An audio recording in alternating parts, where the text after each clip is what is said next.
Оно летает вокруг и есть внутри нас, то замирая, таясь, еще не зная, как перед нами предстать, то нагло и дерзко, не смущаясь глаза чужого, готово всех увлечь за собой, кружа хоровод и разрывая грудь изнутри, готовы за счастьем везде мы идти.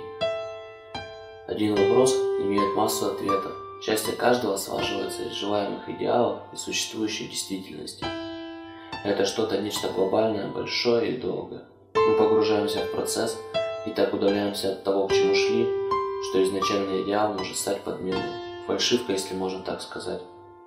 В какой-то момент мы сворачиваем не туда и продолжаем прилагать все усилия, чтобы удалиться от того изначального, что сподвигло нас на этот поход.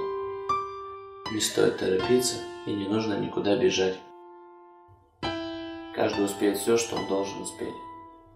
Я хочу сказать, что счастье в малом, и оно буквально парит вокруг нас. Стоит на минутку остановиться, прислушаться к своему телу, к своим ощущениям, и вы начнете понимать, что оно всегда рядом.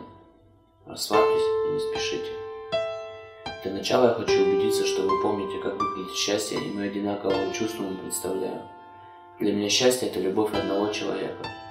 Ощущение бесконечного подъема и прилива сил, бесконечное вдохновение и ощущение, что ты способен свернуть горы. Если ты этого не сделаешь сейчас, то тебя обязательно разорвет от того притока, что ты чувствуешь, от того притока, что разрывает твою грудь и делает тебя счастливым. Это чувство, что заставляет тебя снова стать ребенком, быть вечным двигателем и тянуть за собой целый состав, совершенно не замечая усталости и полной уверенности в том, что ты смог бы взять еще 3 или 5 таких же составов и остаться все так же несломленным. Все трудности и замечания не воспринимаются так серьезно, как было до этого. Если не пытаться быть серьезным и не цепляться к словам, мелочам, то это чувство еще долго будет разрывать грудь и разливаться по венам, даря силы на то, о чем ты даже не думал.